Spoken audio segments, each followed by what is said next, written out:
All right, first things first, I'm going to import my folder into After Effects. I'm just going to import everything.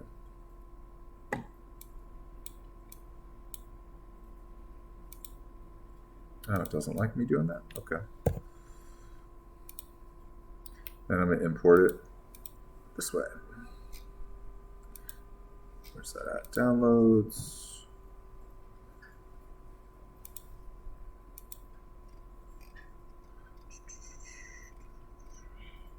AE tracking. I'm going to import these three patterns that I'll use later. And I'm also going to import the Tracking Studio raw MP4 file. Do the other ones later.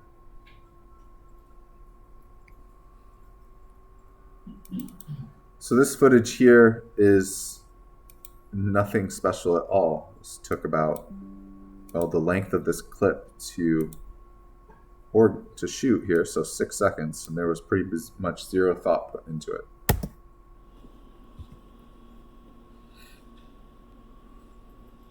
Track the floor, tracking the tables, the walls, the chair here. All of those are potential things that we can track. And last week we talked about what is a tracking mark, how if we shoot on location, every little dark area, bump on the ground, scratch, corner of a screwdriver on the table, those can all be tracking marks or features that the software can track. If we were shooting on green screen, the point of green screen is to be a smooth surface that eventually you remove, right? On green screen, if we want to track the camera, we need to introduce tracking marks. We also talked last week about best practices for doing that. And you can use whatever you would like to make a tracking mark on the background. A Sharpie marker, red tape, green tape. But remember, you're going to have to remove that in software eventually. What I like to use, talked about it before, I like to use green, chroma key green gaff tape. Tracks pretty good, and it's a piece of cake to remove. We'll get to the green screen one eventually here. So I want to work with this one first for our very first camera track. I'm going to drag the footage down into my composition in my layers.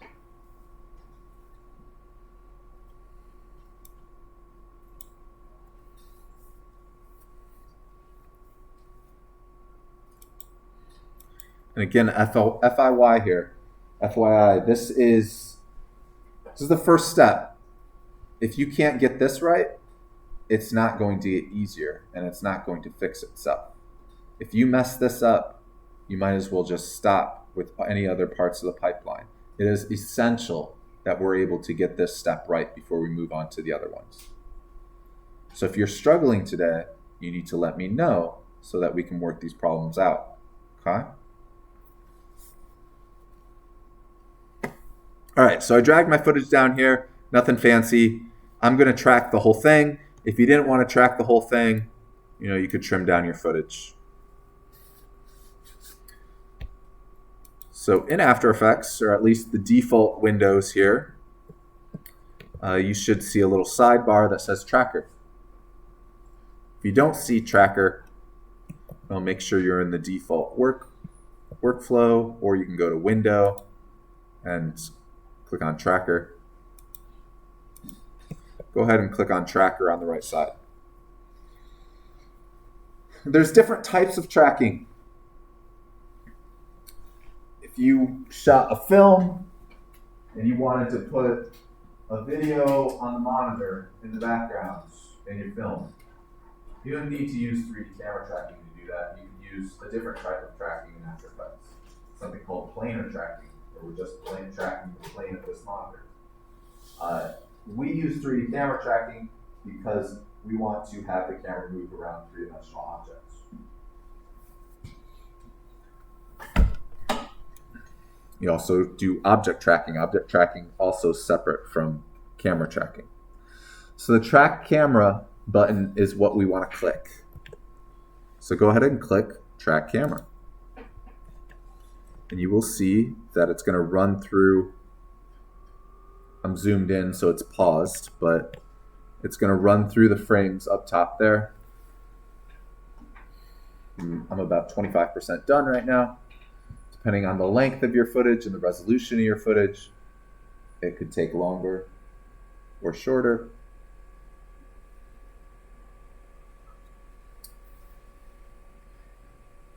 So we go ahead and wait for this to happen. You see it's turned orange for a second and it said solving camera.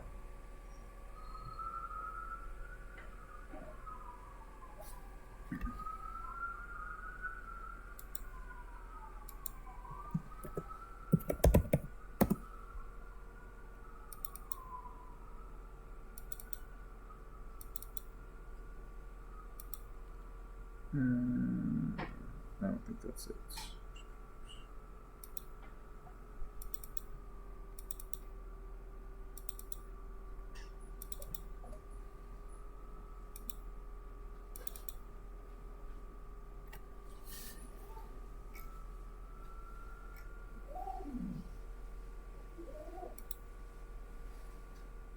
There we go.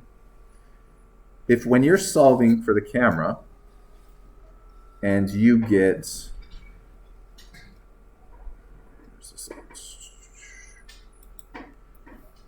this, dun dun dun, well, you fucked up. We talked a little bit about why last week. One of the main reasons is your footage is too darn blurry. You moved the camera too quickly. Your shutter speed and your shutter angle wasn't set properly. It's just too much blur. And After Effects is confused by the blur. It's just big mush. After Effects is just a piece of software. It only does what we tell it to do. So if we're feeding it shitty footage, it's just going to be like, oh, I can't do anything with this. Thanks a lot. Error, right? So that's reason number one that you would get an error. Reason number two, I would say, is that maybe it's a shot like this where there isn't a lot of floor. And you have somebody in the foreground and they're moving around a lot. We're not tracking the person, we're tracking the background. So if that was the case, you could try masking them out and just track the background. Hopefully that would work. Other things, camera moving too fast, like I said, moving foreground elements, like I said.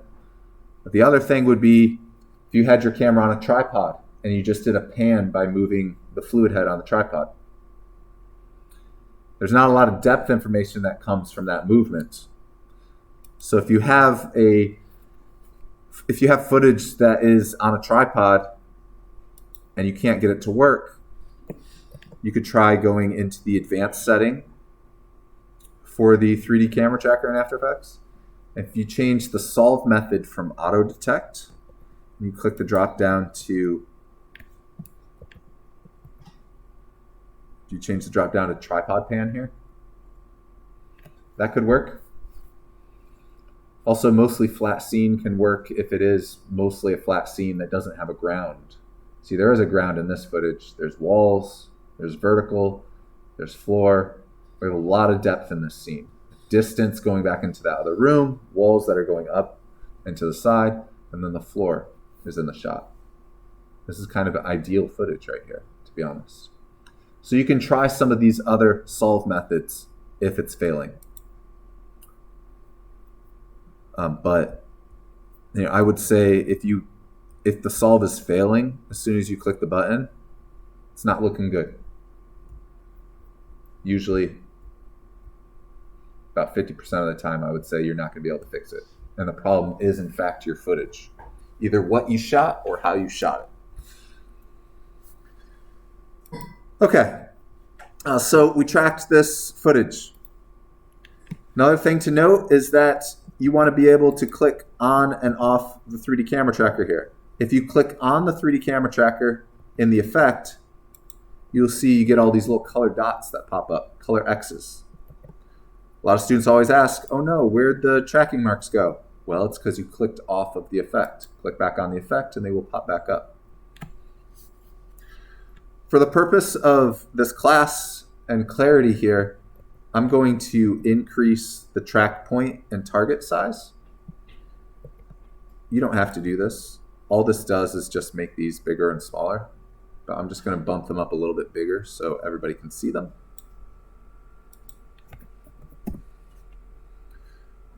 And I'm going to scrub through my footage.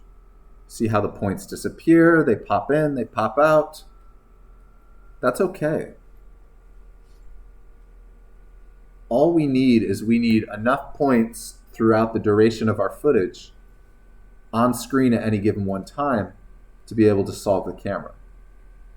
The fact that they pop in and out is not a problem.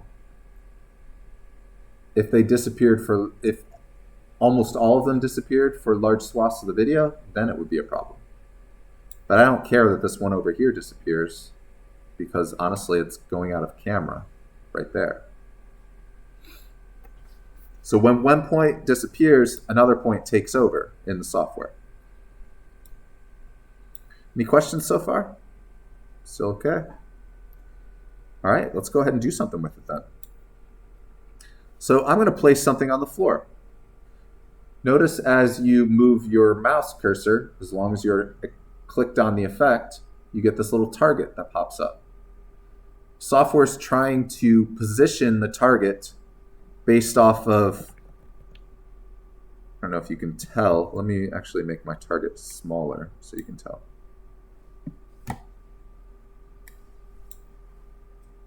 Here we go.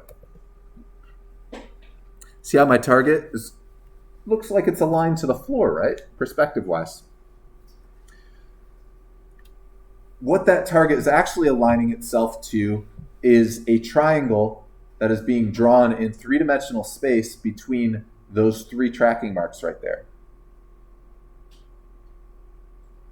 So the one in the top there is much farther back in Z space than the two in the foreground. And if you slide your cursor around these points, you will see that you get different planes that you can place your target on. What our goal is here is to place the target on the surface that we want to represent our floor or our ground, called the ground plane in 3D. So you can do what I'm doing just by dragging your cursor around and selecting three of them. You only really need three of them. Or you can left click and hold down and lasso select more than 3 points. And what this does is it actually gives you an average of all the selected points rather than just the 3. Whether you do this or not really depends on your footage. I usually like to do it. I tend to think that selecting more than a couple and averaging it out, it tends to get rid of any noise that is in the footage. And by noise, I mean like positional noise. It's jittering around. But in a scene like, let's just look at it now. In a scene like this, that we've looked at before, why would selecting, if I had a bunch of tracking marks on the ground here, why would selecting all of them here be more problematic than what I'm dealing with here? What's the difference between these two, besides being inside and outside?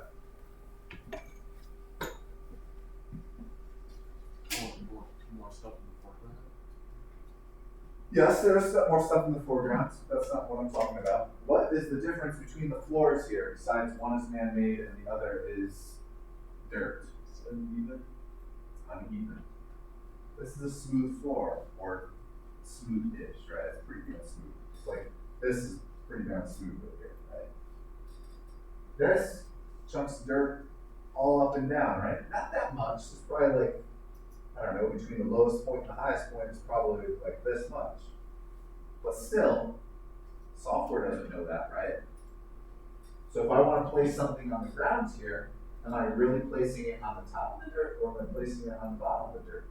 It might not seem like that's a big deal, but it actually is once we start to do camera tracking. If you want something to look like it's stuck on the floor and not floating above it, then it needs to be stuck on the dark floor, and we need to track for the floor, right?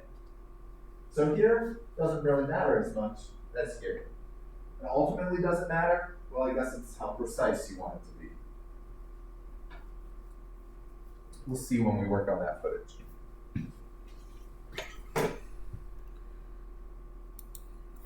All right, so I select some points here.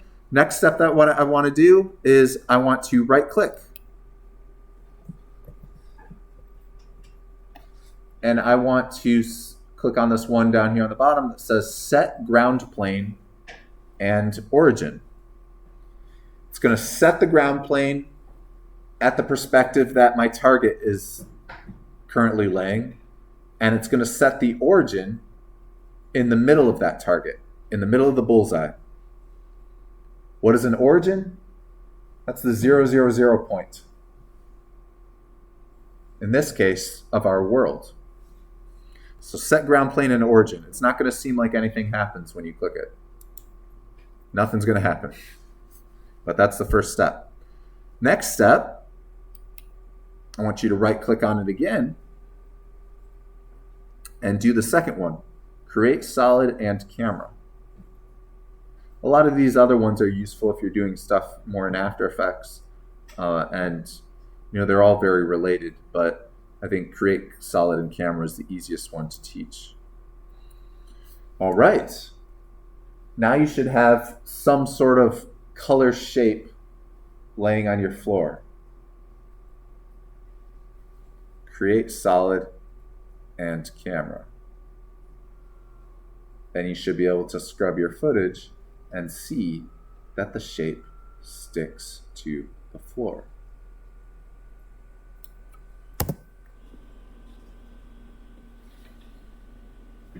Pretty exciting, right?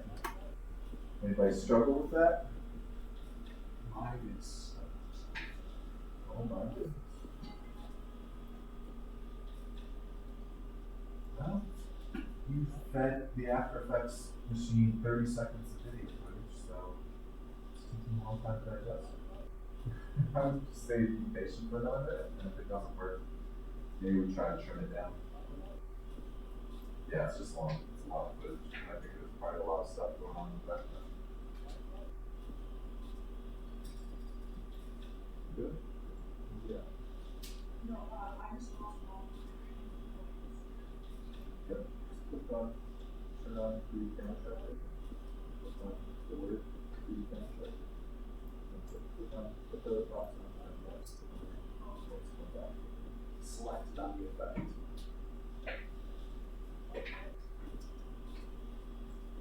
Cool.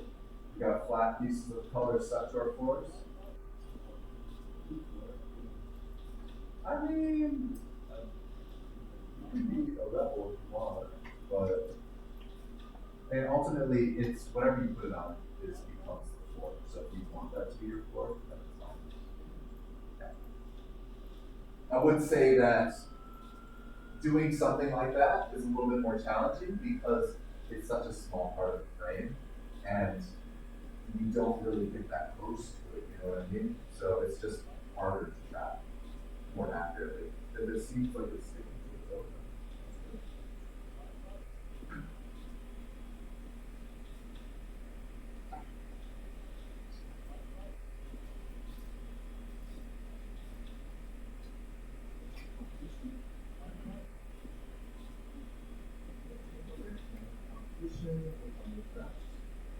Select some points on the ground.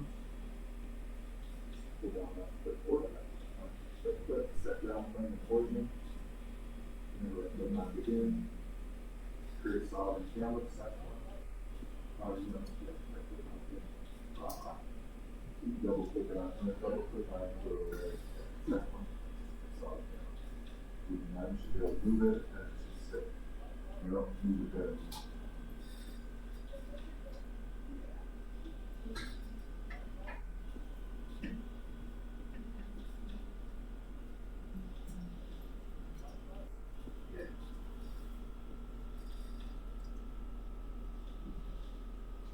clarify some things here.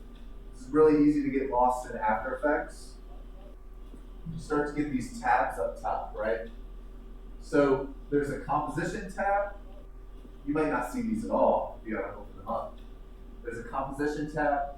In my case, there's a footage tab, and there's a layer tab. Composition tab is what we want to work in. Actually, the 3D camera tracker will probably give you an error saying, yo, you need to be in the composition view to be able to use the 3D camera tracker. What the composition view is, it is everything that we've done here. This is our composition, just like a sequence in Premiere.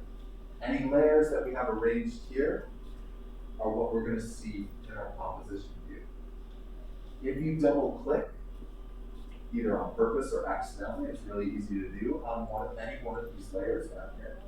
That's going to put you in layer view, which is not going to show you the layer stack anymore. It's only going to show you that layer by itself. And then the footage tab is actually the raw footage. You can get that by going back to your project window. So that will have the raw footage without any sort of effects on it. So just know, if you're not seeing the right things, it's probably because you're in layer view and not composition view. So just click on the tab up top. Nothing. I short.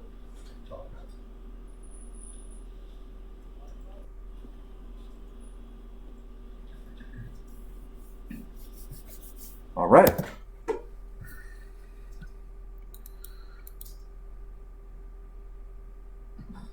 So that's step one to what we want to do. Actually, next week, this is pretty much all we have to do, and then we export this to our 3D program. But I'm going to show you a couple other things in here while we're looking at this. So I'm going to make my solid just a little bit bigger. And notice that even though it's covering the stuff in the foreground up, it's not actually aligned to those things. It's still aligned to the floor. So what I'm going to do is I'm going to scale this just like this, maybe, just so it covers up the chair a little bit. And you don't have to do this. You can just watch. But the point I'm trying to show is that now it's covering up the chair, right? Because After Effects doesn't know that the chair is a foreground element. It just knows that the video is all kind of smushed together into a 2D video.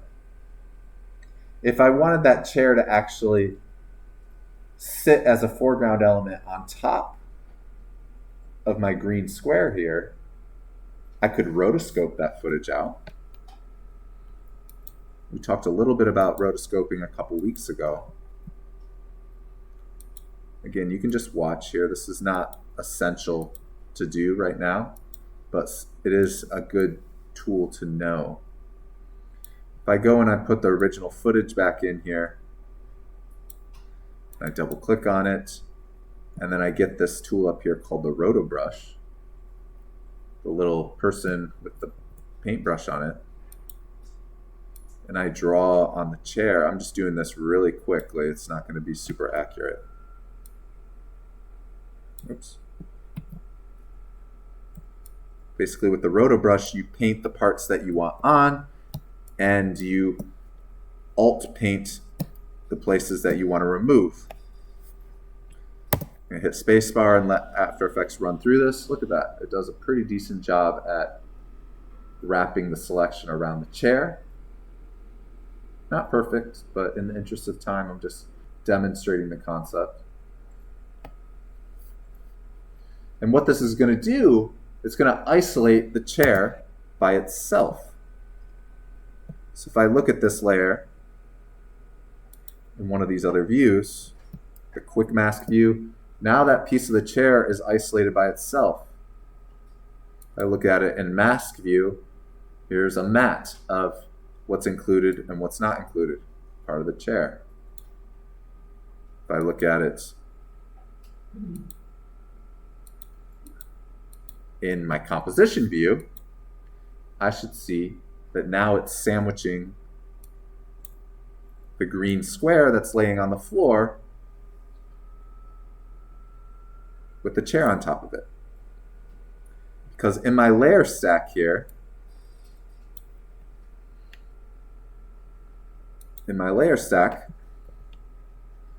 the top layer here that I have selected is, I should actually just name it foreground.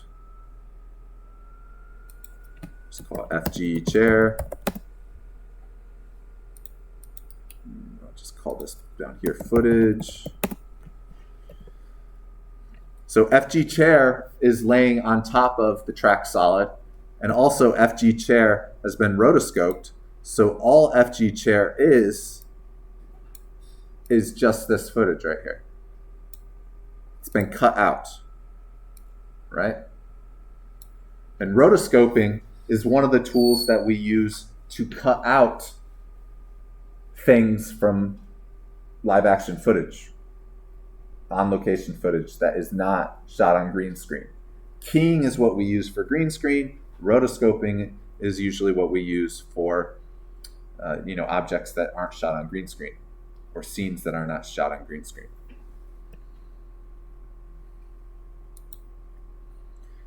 So if I put all that together, the chair layer lays on top of the floor. And notice I didn't rotoscope out the metal part of the chair or the handle that adjusts the height, so those pieces aren't working. I would need to spend more time with it. But this is how I could start to do something like, I don't know, if I wanted to make the floor of this room into a pit of lava or something like that. This is what I could start to do. I've established where my floor is. Next thing to do would be able to cut out all the elements in the foreground, actually all the elements around the walls too, so that they sit on top of this hole that I'm going to make in the floor. That's a pretty ambitious thing to do outside of our scope for today, but this would be a starting point. Does this idea make sense? Signing the floor, putting foreground elements in it, background element. The background element is our original video. The foreground element in this case is that little piece of the chair cushion that I cut out. And then the track solid is another piece that's in between.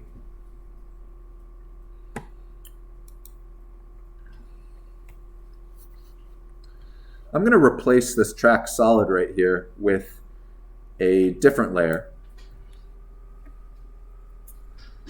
Teach you guys a pro tip here with After Effects. If you ever wanted to take an existing layer in After Effects, and this doesn't even have to do with anything with this class, 3D camera tracking or tracking solids on the floors or anything like that. This is just a useful thing to know for replacing layers. If I wanted to take, for instance, this track solid, and I wanted to replace it with a different piece of footage, all I do is select the track solid. I select the thing I want to replace it with in my project window, and I hold down the Alt or Option key, and I drag it on top of the layer that I want to replace. So I grab the thing I want to replace it with and drag it onto the thing I want to replace while holding Alt or Option, and then let go. We have this little grid texture here that I like to use. I'm actually going to darken this though, so it's a little bit more obvious rather than this blue color.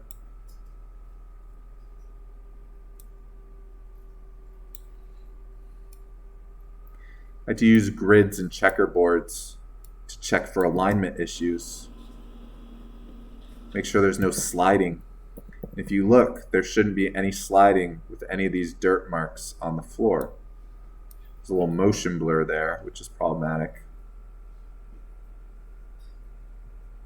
It's pretty stable. There might be a slight bit of sliding because it's motion blurred at times, but it should look like it's painted to the floor almost, stuck to the floor.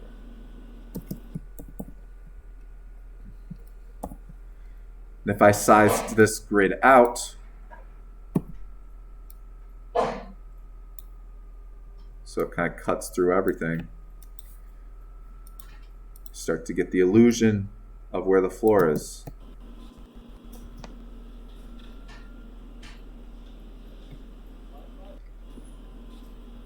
That's why I like using grids and checkerboards. It becomes really obvious if you did a good job or not. What would be not doing a good job? Number one, your camera fails to solve the red error. Fail number one. Fail number two would be it doesn't look like your graphic is actually, it doesn't look like your solid is actually stuck to the floor. It's kind of floating above it. It's jittery. It just doesn't look like somebody came in and painted out the floor.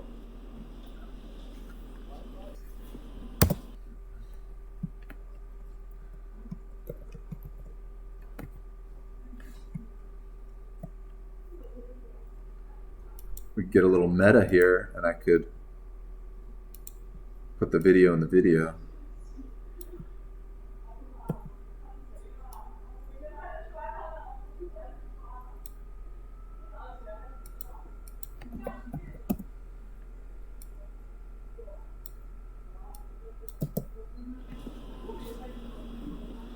Whoa. So the video is moving, so it's a little weird, but the shape of the video is actually stuck to the floor. It's just that the video itself is moving. So it's making me a little queasy, to be honest.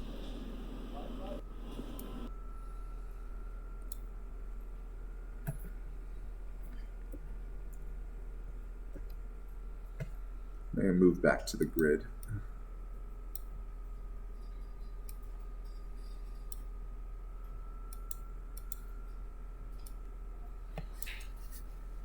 And remember what we talked about at the beginning of the class, the different views in After Effects. If I click on the 4 views here again, and I zoom out, actually, you know what? I'm just going to look at a 1 view, but I'm going to look at a top.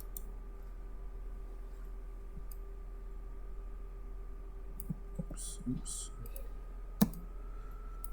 So this little purple box right here, that's actually my grid on the floor.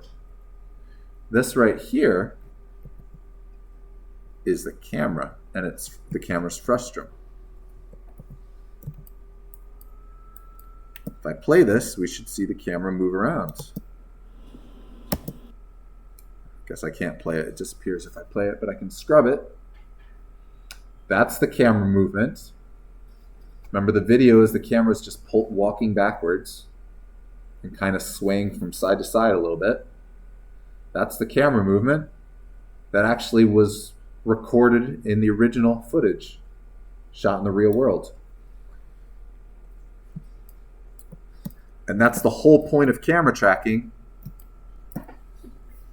is for the software to reverse engineer what your camera movement was when you actually shot. It's the whole point of what we're doing. When we know that, we can bring it into a 3D program, and we can position 3D objects in 3D space around that camera movement.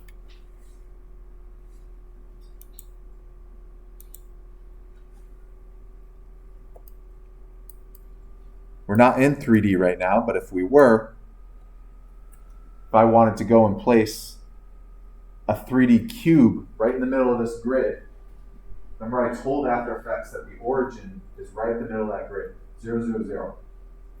0x, 0y, 0z. If I put a cube on the floor there, as I moved around it, it would look like, well, at least for camera movement wise, it would look like the cube was really there. It's a larger discussion about making it look more believable with lighting and shadows and that sort of thing. But camera movement wise, if you did your job correctly, it would look like the object was actually stuck there in the world.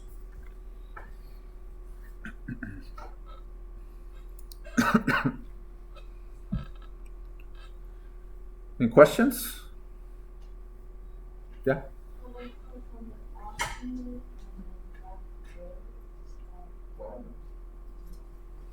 Oh yeah, you can just select right here. And then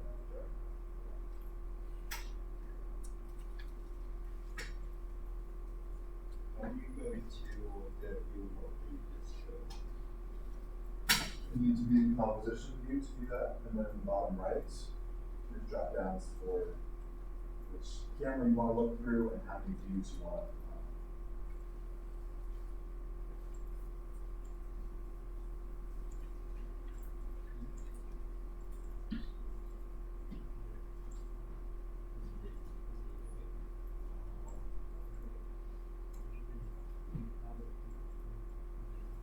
So if I brought this video with this 3D camera track, this is where we're going. If I was to bring this into a 3D program, Maya, Cinema 4D, Unreal, whatever, this video would be the background, right? And I would place three-dimensional objects somewhere on this floor and put them there. We would have to rotoscope out any foreground elements if they covered up the cube, right? Just like the chair covered up the grid on the floor. If the cube didn't get covered up by anything in the foreground, then we wouldn't have to do any sort of rotoscoping or anything like that. But that's another step that we have to do at the end of this process. After we do Unreal, after we do all that, we bring it back into After Effects and we do the compositing of the foreground and the background. So if you have a lot of foreground elements in your real world footage, it's going to be a lot of rotoscoping. But I think it looks really cool when it's rotoscoped properly. Even just this little bit, the chair on top of the grid. It didn't do a great job. I missed a lot of pieces, but and also the bucket needs to be rotoscoped out here too. But it still looks really cool because it feels like it's within the world. The whiteboard would need to be done too. If this was green screen, on some levels, compositing wise, green screen is easier because there isn't a foreground that you have to worry about, right? You're positioning the person that was shot on green screen within the virtual worlds. Whereas with real world footage like this, we're positioning the 3D objects within the real world, which means there's a lot of other things that we can deal with. The chair, the trash can, any sort of foreground elements. From a tracking perspective, tracking something like this a lot easier than tracking something on a green screen. Tracking on a green screen, we gotta put tracking marks on and hope that we can track it.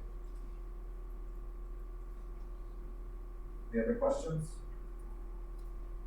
We're going to do a couple other examples of the same pipeline. This is the pipeline. This is it. It's just these steps. Run the 3D camera tracker, import your footage, run the 3D camera tracker, identify the floor, select the points that you want to set for the floor, right click, set ground plane and origin, set right click again, create solid and camera. That's pretty much it. That's what we're going to do every single time. It's just different footage.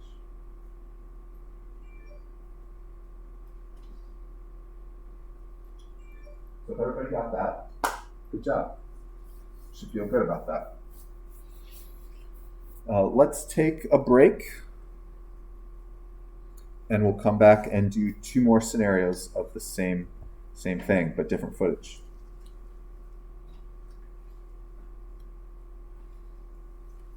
Question?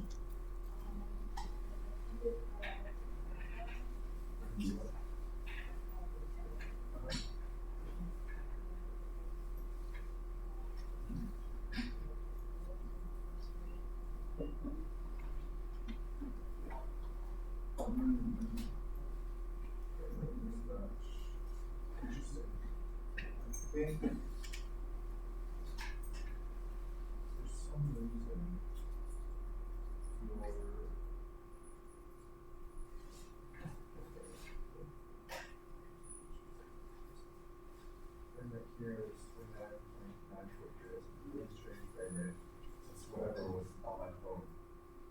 That's 120, 29, 943.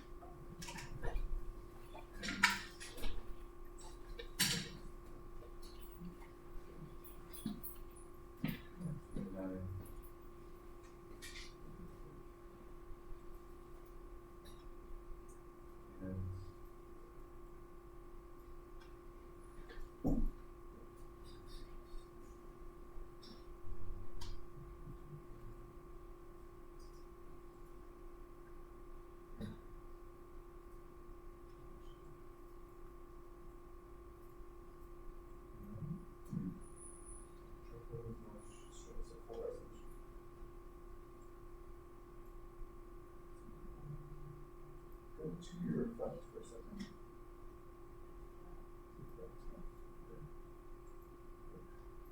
And delete the road brush. And also, yeah, you don't need 3D camera tracker on this, you can delete that. So bang the road brush again, track on that again. I think it's just because it had everything selected already. Yeah.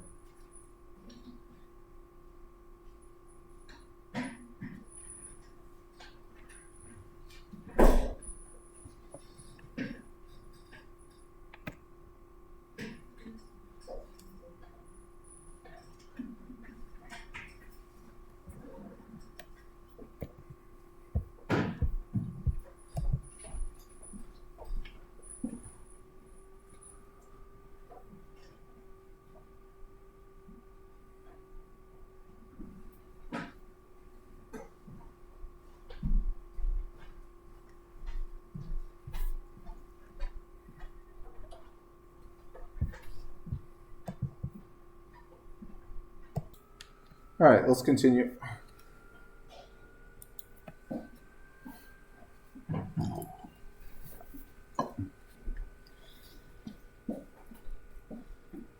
So your assignment for next week is going to be to do some tracking of your own footage and to place 2D objects in your tracked footage, sort of like what we're doing today and will continue to be doing. So what we're doing in class right now is pretty much exactly what you need to do for your assignment, albeit, use your own footage and your own assets. I want to try to do one more thing with this footage before we move on to another one.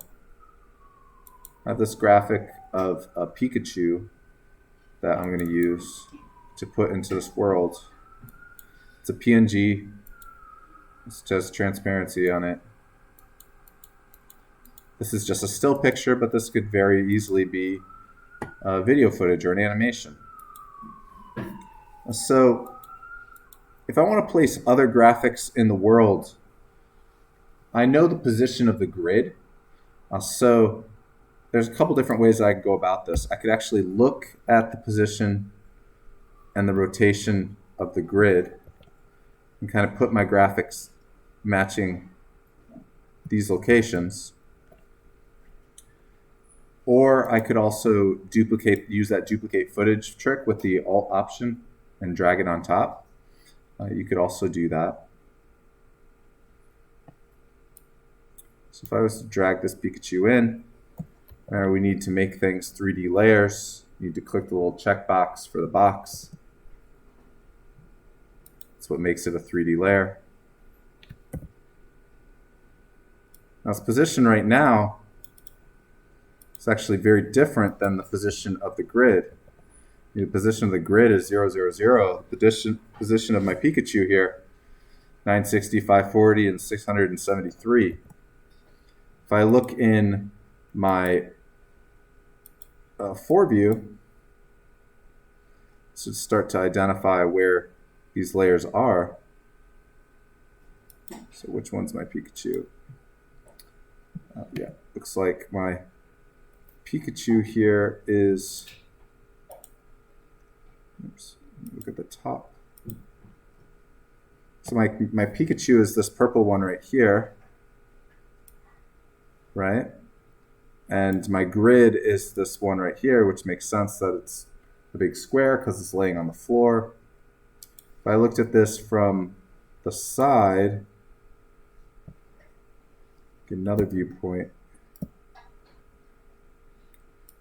you see that the grid, if I'm looking at this to the side, the grid is located up here.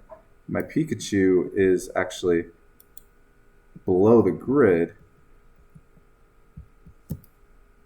So I need to move it up to be able to see it correctly. If I looked back through the camera again, you can see, the Pikachu is below the grid. So I can move it around to try to fix that. If I look at it from the side view again,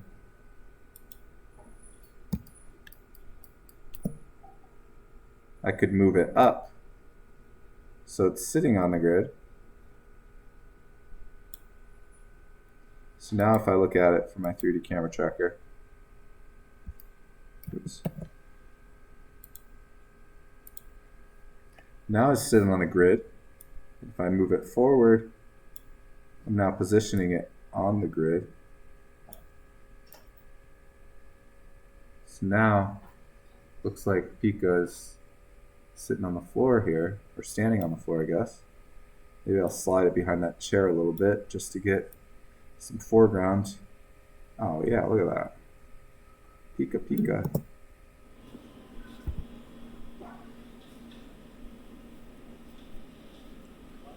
So what I want you to do for your assignment is insert 2D graphics, still pictures, animations, video, whatever, it doesn't matter to me.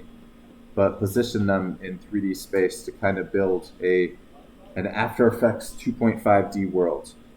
It's not what we're going to be doing long term, but it will show me that you understand, one, how to use the 3D camera tracker, and two, how to position things in 3D space, which is useful for this step of the pipeline.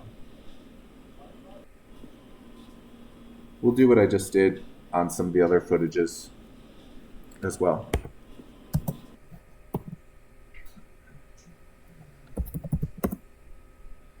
All right, let's bring in some other footage.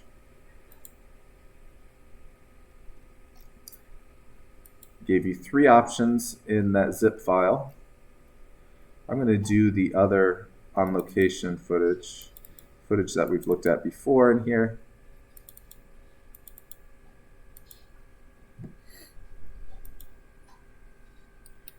Create a new composition from this.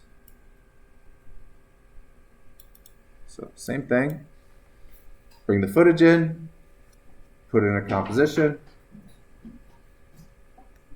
I suggest you follow along so you could really understand how to do this. You should be able to do this in your sleep after we're done today.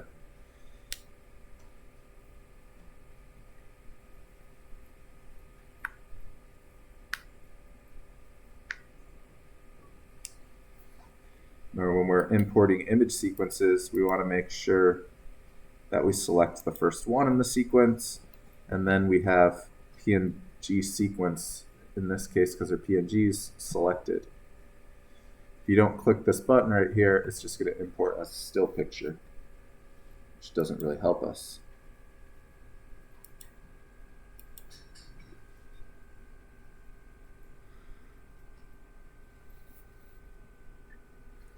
So after you have the footage in there, if you're feeling confident about things, you can move ahead. We're doing the same exact thing. Track camera, 3D camera tracker.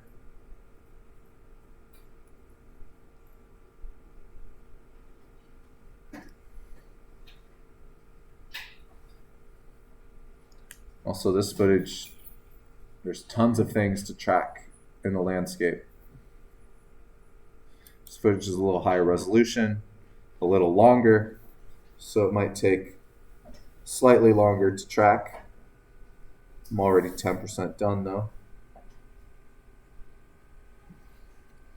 This footage is very flat right now. It hasn't been graded or anything. It was originally raw footage, but converted to PNGs just for this class.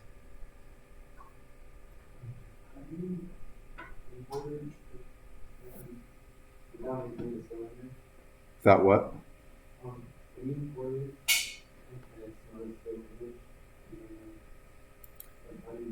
Yeah, let me show you again. So you can right click, import, file like you did, but make sure that you check the box. It says PNG sequence. Yeah. It's a sequence of PNGs or whatever. You know, if they were JPEGs, it would say JPEG sequence. If they're EXR files, it would say EXR sequence, DPX sequence, whatever sort of file that it is. And then go ahead and run the 3D camera tracker. A lot of points.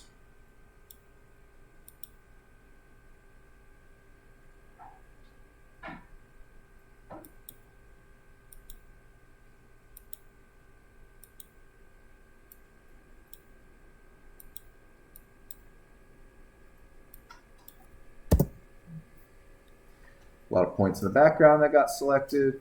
A lot of points on her that got selected. In this case, that's not going to cause a problem. Remember I talked earlier about if you have somebody in your foreground, if they're moving around and stuff, one, she holds still, and two, there's so much other tracking information in the shot that it cancels it out, and it's okay.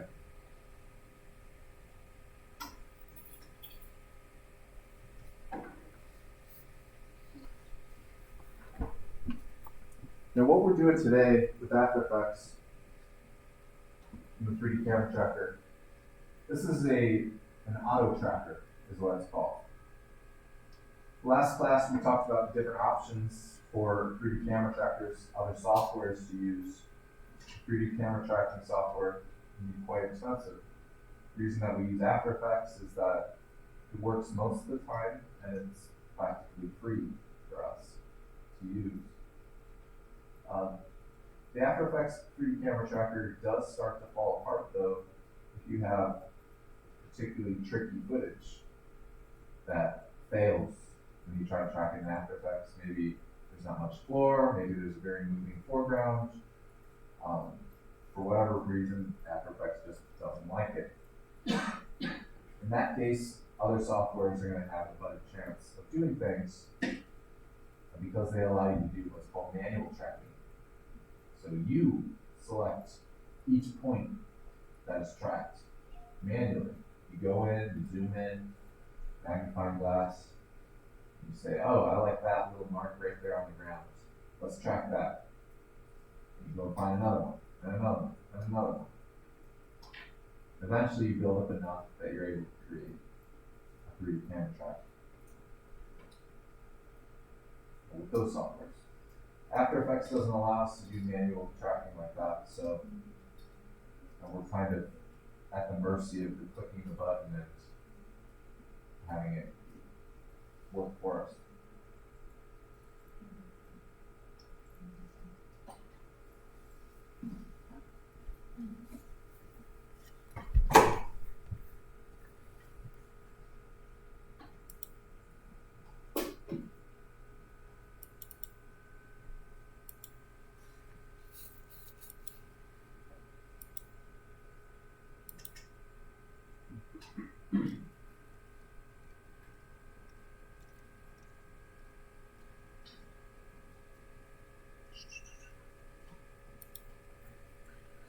If we were to look at these points in 3D space, remember I showed this last week, on the left is the footage from the green screen, on the right is what it actually looks like in a professional tracking software.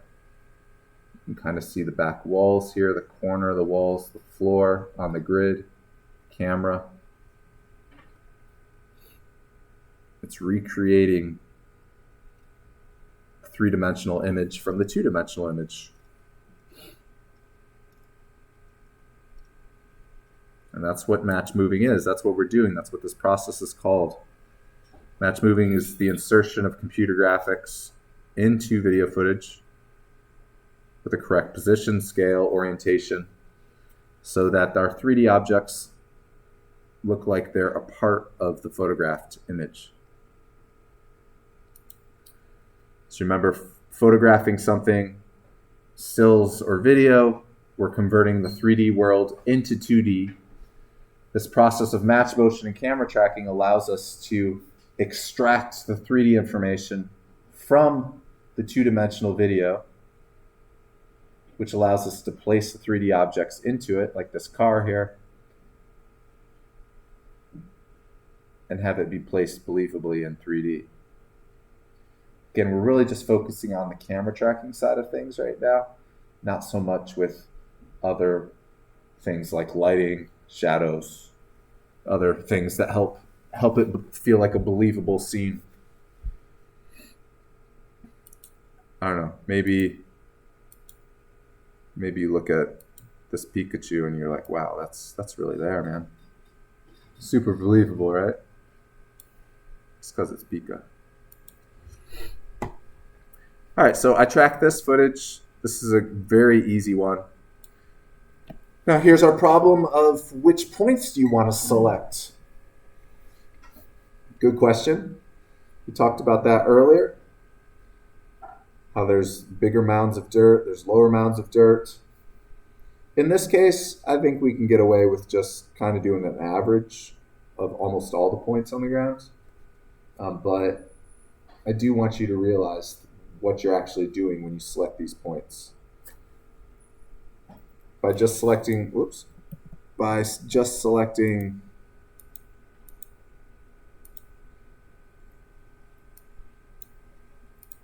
happened to my points?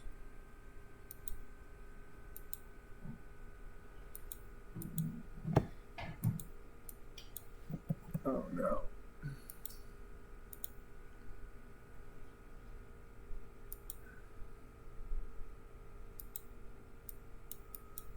Well, looks like I'm gonna have to track it again. Don't know what happened.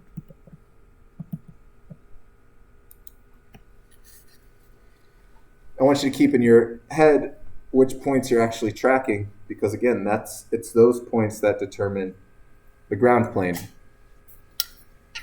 the surface that you're using to place your 3D objects on.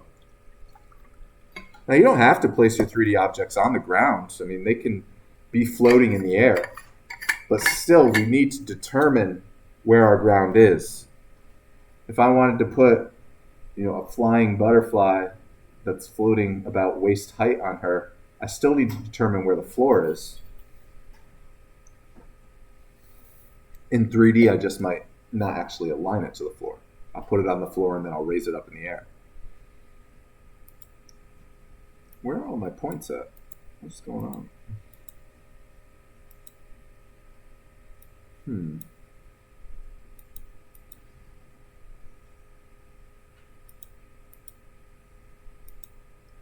Interesting.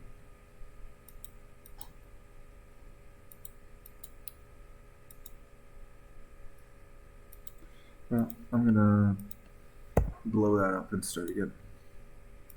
Sorry about that. Not sure why that one's not working.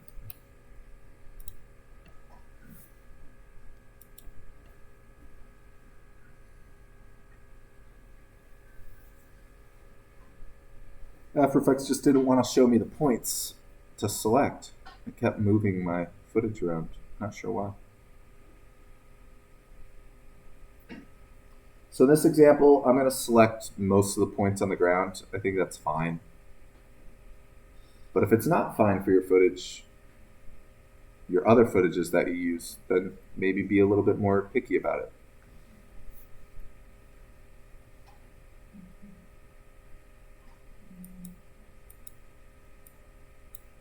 What in the world is going on?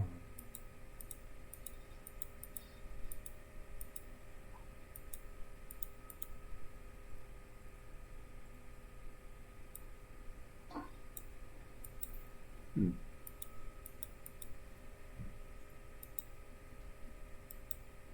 don't want to render points. Let's see them.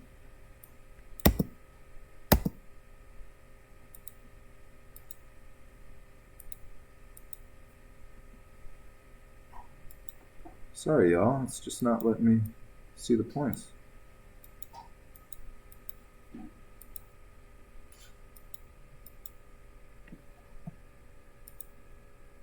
Well, when in doubt, restart After Effects.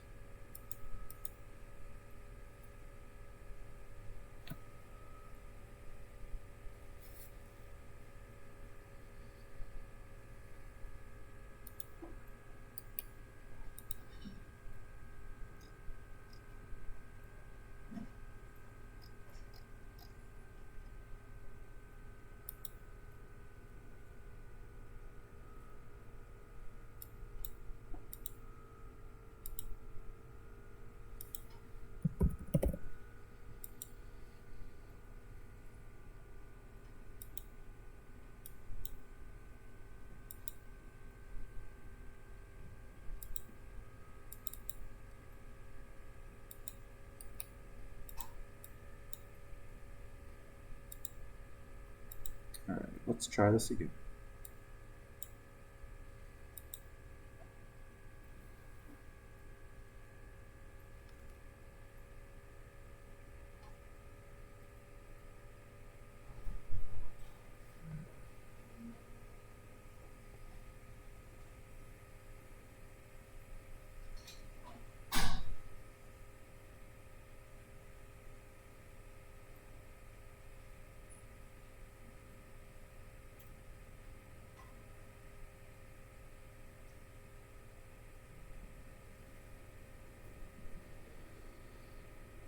There we go. No idea what the problem was. Restarted and it fixed it. All right, anyways, so here we have the points in the ground. Looks good across time here. Always scrub your footage to make sure that you have points across the duration that you need. Also, don't feed After Effects parts of your footage that you don't need to actually track. If you're only going to use a portion of this, then trim it. One, you don't need to sit and wait for it to process. And two, you might have parts of the video that are just might cause other parts of the video to not track correctly. Here in this case, I'm going to select these points on the ground. There's also points on the grass too, which is even higher than the dirt. Just lassoing these points here. I'm okay with that. Right click, set ground plane and origin. Right click again, create solid and camera. Unclick. And play it out. Nice purple solid, looks like it's stuck to the ground. It's not floating around. Let's take a look. It's not floating around. Looks like it's stuck.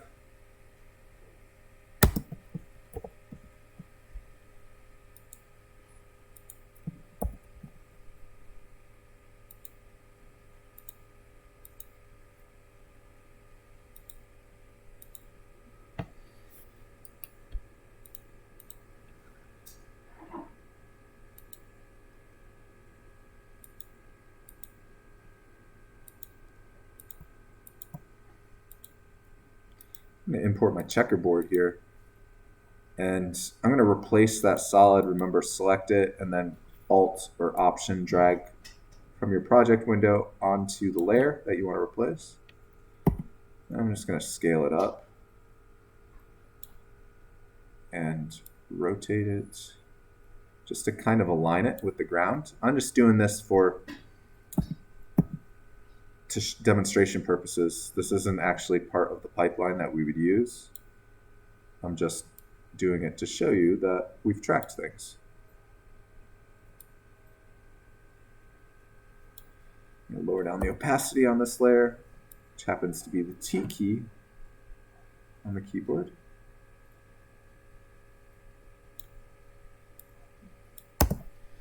Play. I think that looks pretty cool when it works.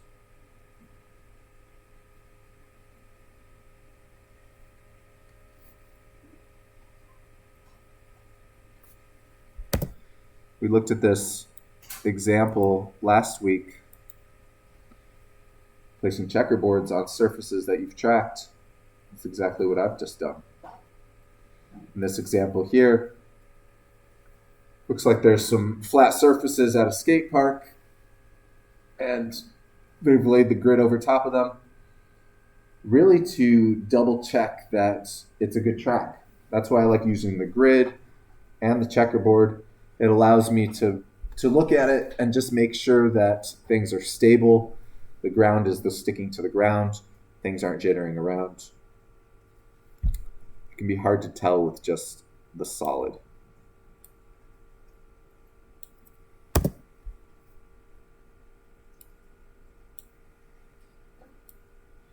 Also, in the case of this shot, I've gone ahead and actually already included some rotoscoped out matte of the girl here. So I have a black and white matte of her here that I exported. Could show you how to do a quick demonstration of how to do tracking mats. So tracking mat is, you use two layers. One layer is used as the mat, the mask, and the layer underneath it is used as the content. So what I need to do is I drag the mat into my layers. Obviously it's black and white now, that doesn't help me that much. But I'm going to use it as a mat, and then I go and I put the original footage underneath it, I'm going to call this FG for foreground. And what I need to do is I need to tell the foreground layer to use the matte as a tracking matte. And the way that you do that, see these little toolbars up top here, it says parent and link, has all these little icons on it. I need to right click on that toolbar and go to columns and modes. Right click columns, modes.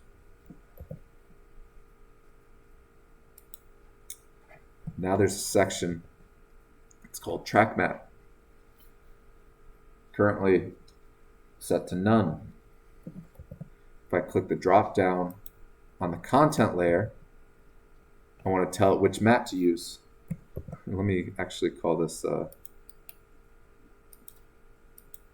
want to call it, it is a matte.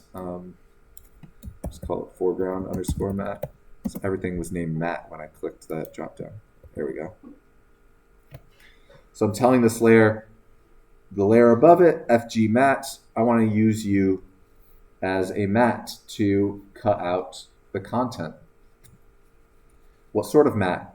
An alpha matte or a luma matte? What we have here, black and white, this is a luma matte. White is on, black is off. This actually doesn't have any transparency in it. If I click the transparency toggle, there's no transparency in this image. It's actually solid black. Even if I open up the image separately here, it's solid black. There's no transparency.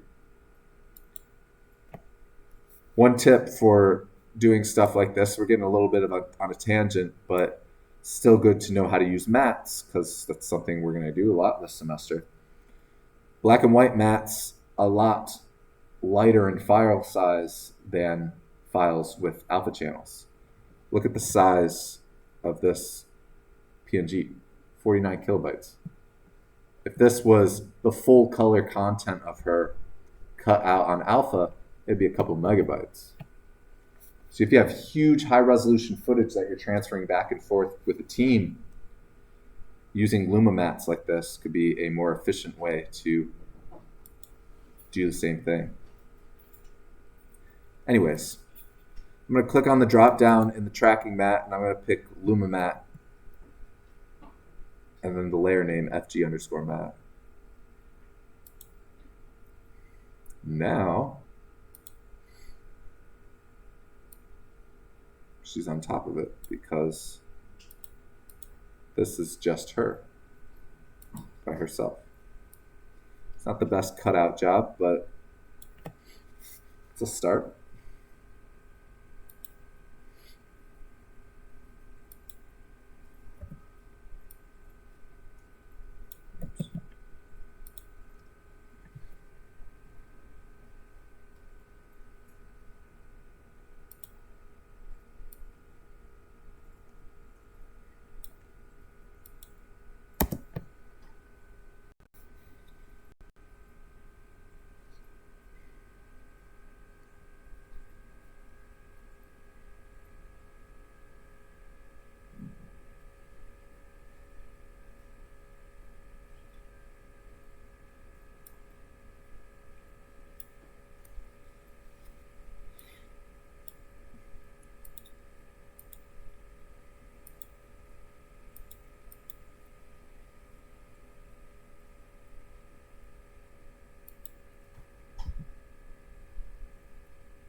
Something that might be inspiring for your assignment is you could almost build like a little house for her or whatever your footage is out of just shapes.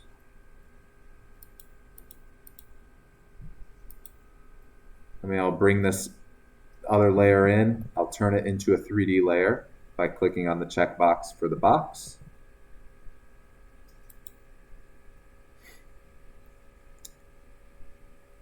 I don't know, maybe I'll rotate it so it's aligned with the plants on the side there.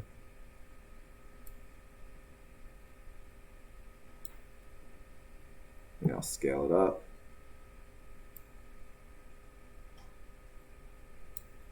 So I want to put that layer underneath her though.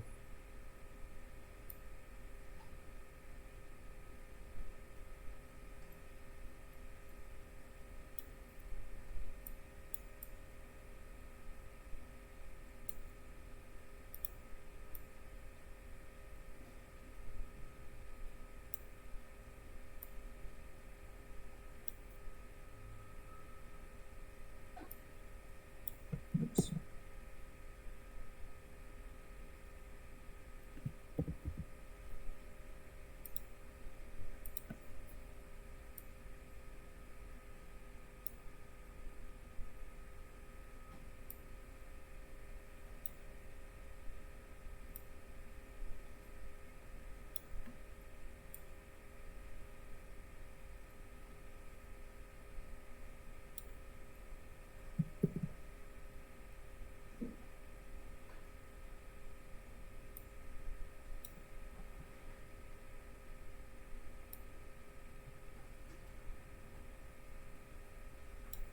This is where going into the other views would be useful. Help you align things. This is getting kind of crazy now. Now I'm building like these little walls to put her in. Even put one in the foreground too. And move this forward. I'd have to put this layer on top in the layer stack, of course.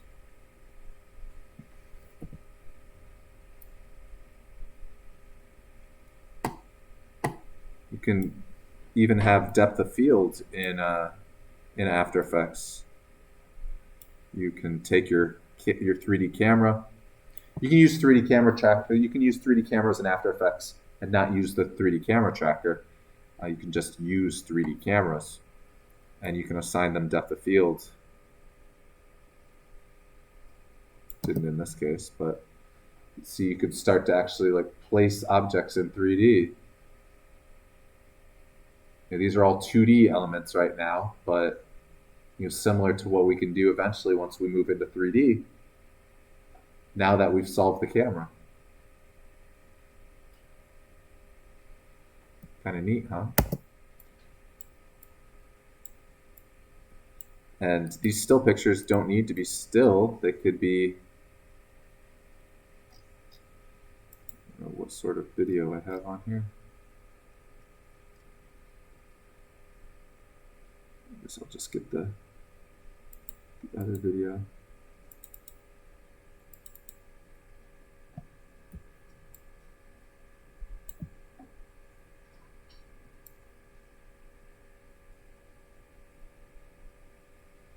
Scale that down, that's huge.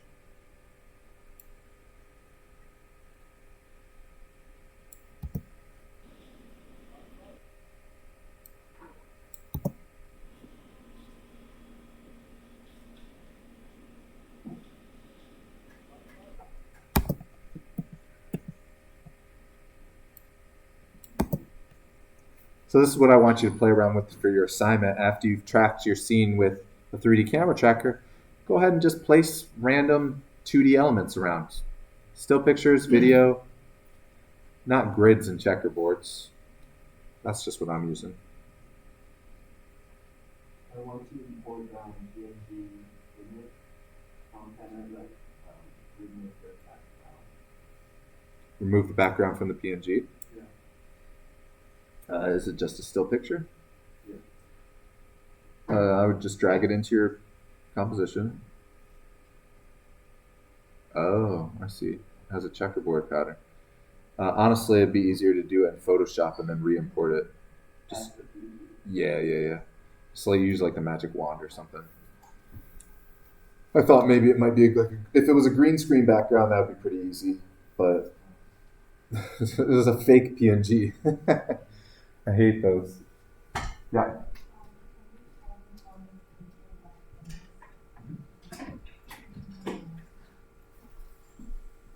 So we have the mat in there now. So now we're telling After Effects, this is the mat I want you to use. Now we need to actually put the content layer underneath it. So with the original video, which is probably one right above it. Okay. Drag it underneath. Put the mat on top. And then in the tracking mat, where it says none, the layer that you're trying to make appear, you want it to illumine that. That's it.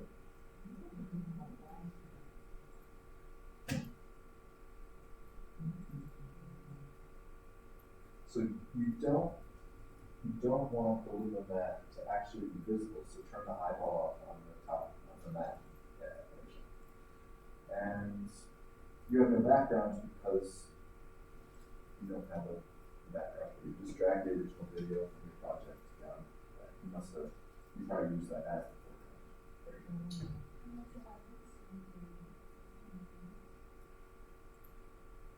go. Oh. Right click on the toolbar again, just like you do the track that. On the toolbar where the words are. It says like layer names. See where it says mode? See where it says parent and link? On the word parent and link, you want to right click on the workspace column. That's called switches. Was that always hidden for you? Or was that accidentally? What is going on here? The perspective actually kind of looks right.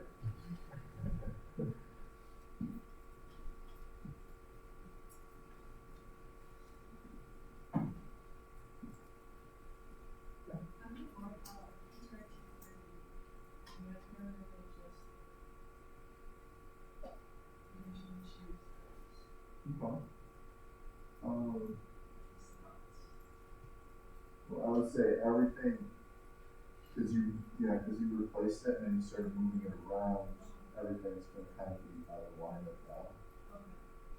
So I would almost delete that layer, go back to your 3D camera tracker, select the points again, set the origin, set the solid again.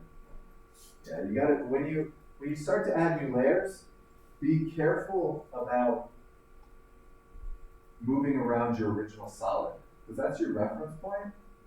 So that's why I like to duplicate it rather than replacing it sometimes, because if I mess up, I don't have to go through the pipeline again and select the tracking marks again and set the origin and set the solid.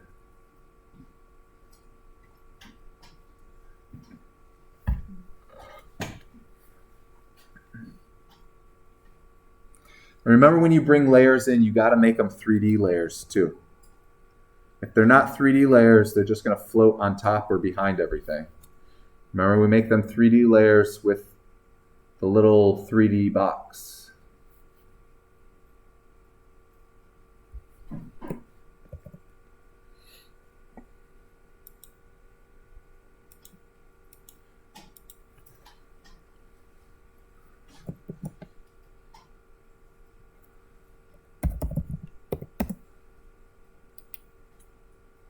All right, in the interest of time, I'm just going to do the last one.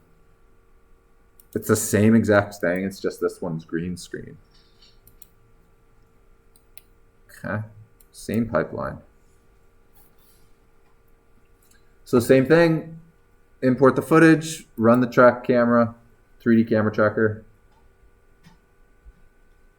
Let it process. This was shot with the camera on a dolly.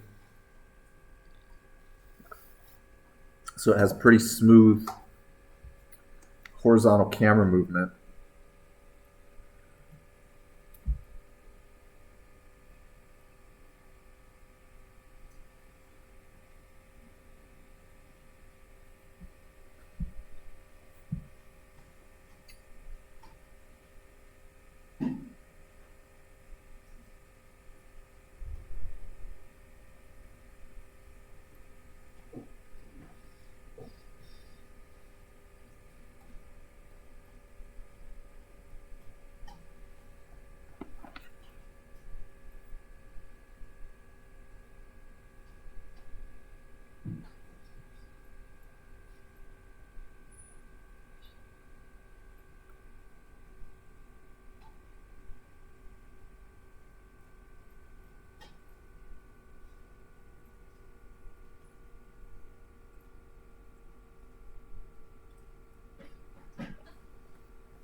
All right, so the green screen footage tracked. Notice in this case that all the little markers are really, really tiny. So in this case, it'd actually be useful to, not just for class demonstration, but to boost up the tracker point size so you can actually see them. And also, this is another example of where more points pop up when you scrub the footage. In the beginning here, there's like 1 point on the floor. It's kind of frightening.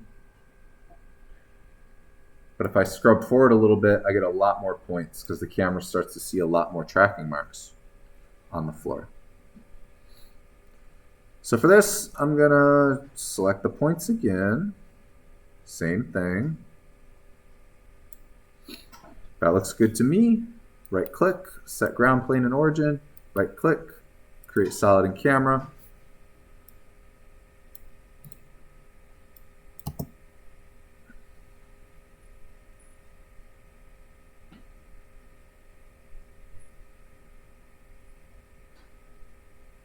Same thing, looks pretty good. Another little thing that I like to do sometimes, if you don't want to do like the grid or the checkerboard or anything like that, although you can do that also with what I'm going to do right now, is in this case where I have tracking marks on the ground, what I'll do is I'll scale up the solid.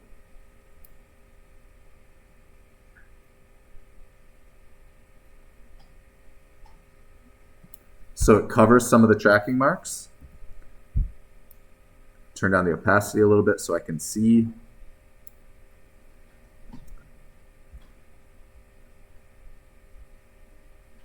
Scrub a little bit forward. Oops. Let me scale it up a little bit more. And I'm going to mask it out where the markers are. And this will really let me check if there's no jitter or other sort of problem.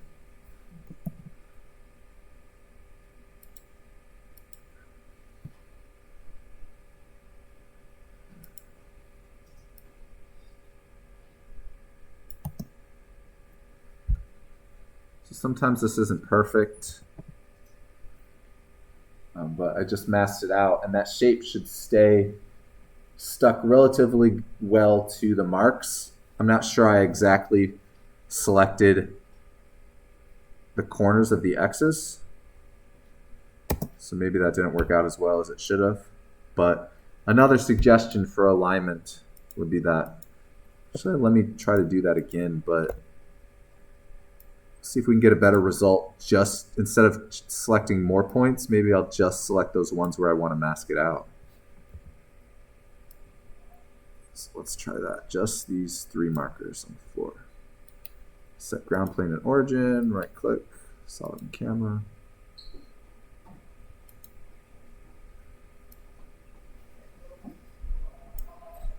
Scale that up. Change the opacity so I can see the points.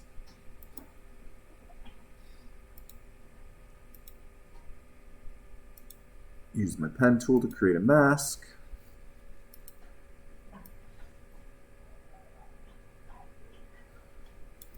Better-ish, but not perfect.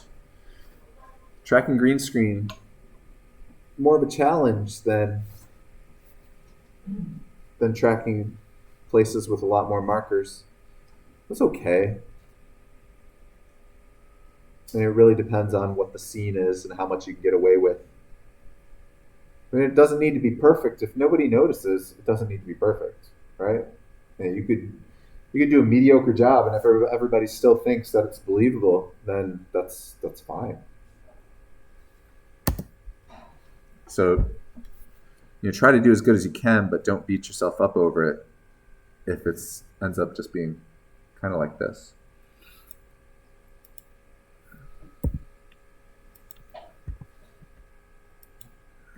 Place again with the checkers.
This is very low resolution footage, so it's not going to rotoscope out very well without a lot of work. But I'll do a rough job here. Very rough job.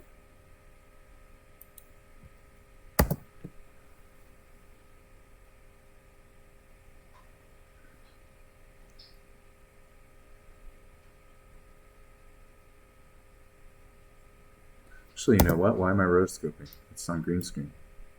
Duh.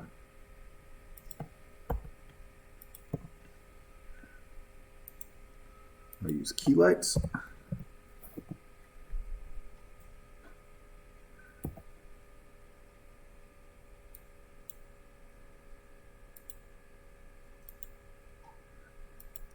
Look at my status. That's not good. It didn't pick her up at all. There we go. Just black that out. Good. Now look at my screen mat. Needs a lot of work.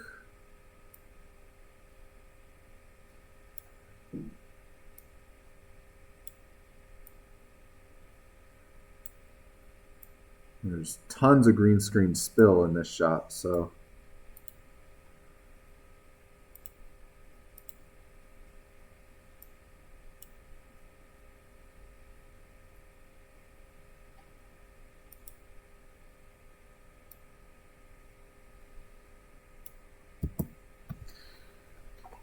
I need to mask out the lights in the ceiling and the other side of the room.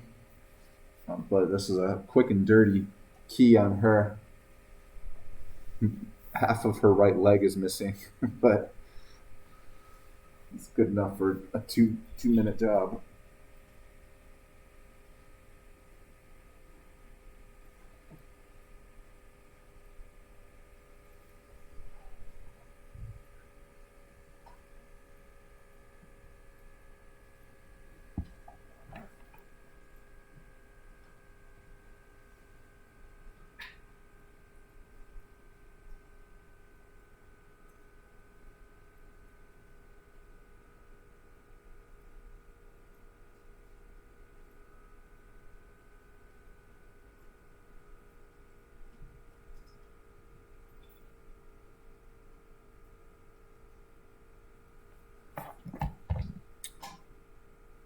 Yeah, so that's our first step of the pipeline here, the 3D camera tracker.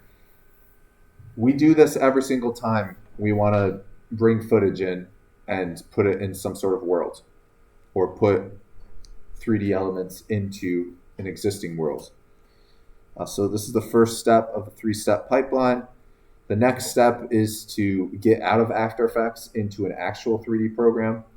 We will be using Cinema 4D, which is built into After Effects to do this. And then after that, into Unreal. Yeah, any questions about any of this? We did it a couple times. If your footage works, if you have good footage, it's pretty simple. It's just annoying when your footage doesn't want to cooperate. So for your assignment, I want you to do at least one in a real world setting, and then at least one on some sort of green screen. You don't necessarily have to shoot the green screen footage yourself, but I would like you to have those two options so you can get familiar with both. Remember, your green screen is going to need to have some sort of tracking marks on it. So you need to find footage that has that if you're not shooting your own.